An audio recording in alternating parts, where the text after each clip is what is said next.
Do you feel that dread coming to you? The gatekeeper for 40k is back. Chaos Knights!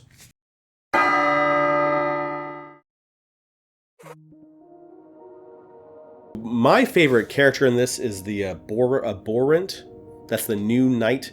It's the Chaos. That's the Psyker Knight, you want to call it. Or if they Mark of Khorne, because that's right, there's marks in here. They become a real mean assault knight of Khorne. They have that big tentacle arm thing that does extra attacks as they whip you around. They've got a cute little bale mace tail they can whack you with, and they even have an old Horus Heresy Volkite super gun that can shoot damage and do mortal wounds and stuff. So it is my favorite thing in the game because it looks cool, even though the weird tusk things are kind of goofy. But I am super excited to finally get one, or probably two, or maybe three. You never know. And run them around because they seem awesome as they're able to cast spells if they're not Khorne, stomp stuff, and be a pain in the butt. So they now have, they still have the two households, the Iconoclast and Infernal, and from there they have a bunch of households, kind of what they had in the little update book. There's one of them, I think it's one of them gives extra wounds, and I kind of like that one because giving 4 extra wounds to a knight makes them tougher, especially when they can, take an extra shot of that heavy venom cannon that might be coming at them. So I kind of like that combo setup, as well as throwing the Mark of Slaanesh, or you can put Favored of Slaanesh to a unit that then, if you do enough wounds, you become favored by Slaanesh. And one of the rules is, they allow them to strike first, and then they can get advance and charge, which is pretty awesome on a big stompy knight running around and smashing stuff.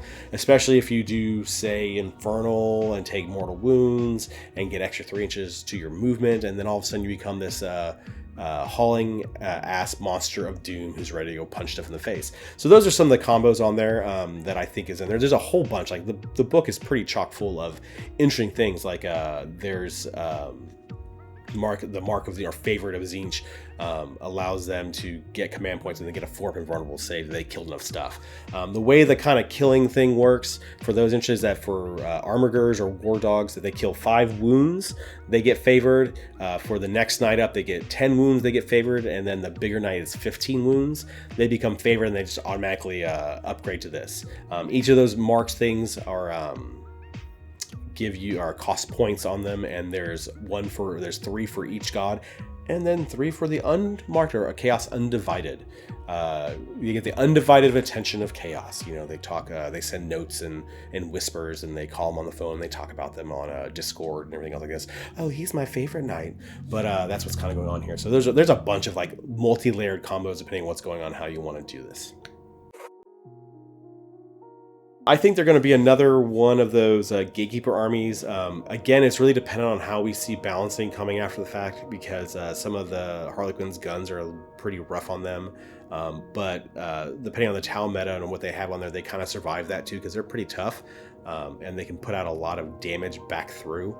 So they're going to be an interesting one on there. I'm hoping they kind of sit the upper middle, because that's where I kind of, I want them to be. I don't want them to be destroying everyone, because it's not always the most fun to play against a bunch of knights that you can't kill, but I want them to be able to do good, depending on where you go. So it's a weird one. Like, it's a full book, so there's rules and stuff on there, so it will actually feel a lot better versus the current just maxed Armigers, because they can cover the table and be objective secured. And that's still in here, so that might be the best one on there, but the bigger knights, the new knights, are very interesting, especially like the Psyker Knight looks good, and even the Tyrants are actually pretty good, as well as the other 3 other knights, which is the Rampager, the Preceptor guy, and then the Despoiler.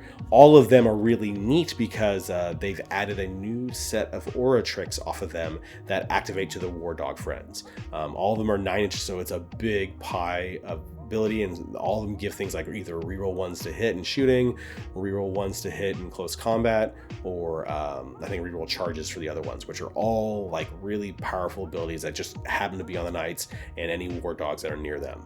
And then speaking of War Dogs, we have 5 War Dogs.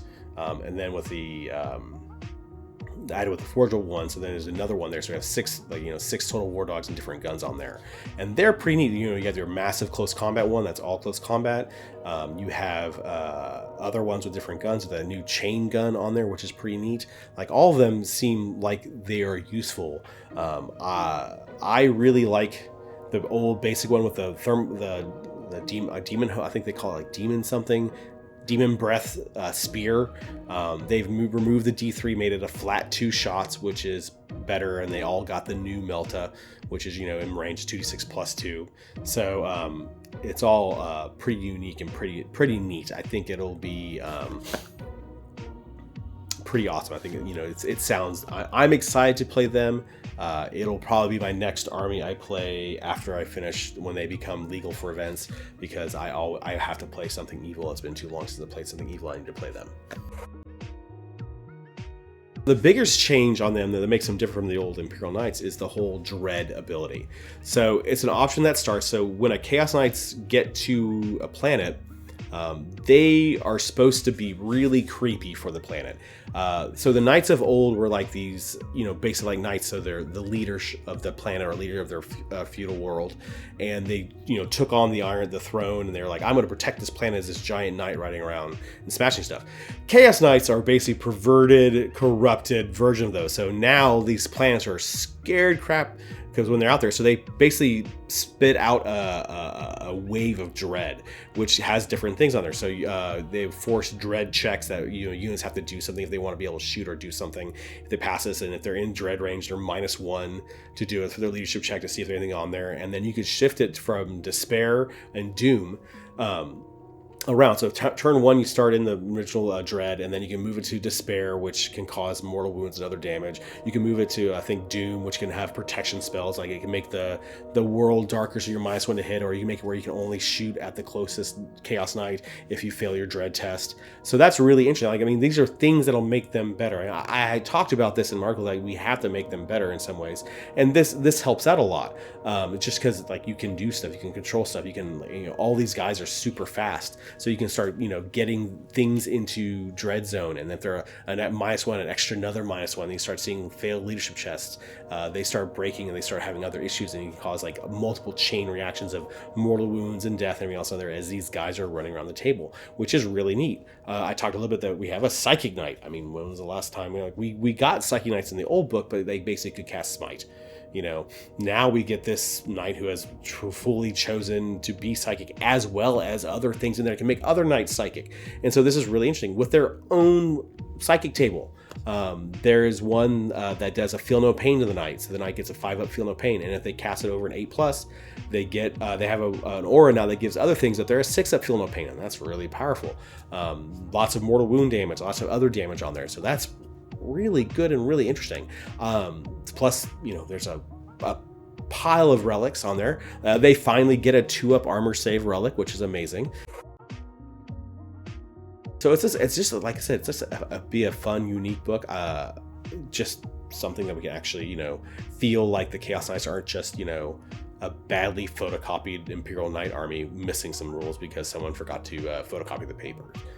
For some of the relics or some of the other options. So, I mean, that's awesome. So everything else there. And they also even fixed the dread blades. Now you can take a dread blade in an army and it doesn't mess up your army's match play rules, which is neat. And you just take one of the fell bonds, which is no longer negatives, it's just extra items on there. And so maybe we'll see a knight show up in Thousand Suns. Maybe we'll see a knight show up in the Death Guard, since it doesn't break their rules.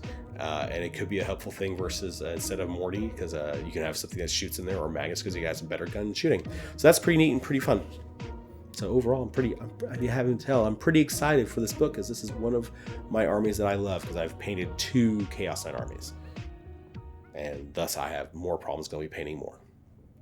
Hey, this is Goatboy from Bowls. Thanks for watching. If you want to click on more 40K content, click up there. I'll see you next time.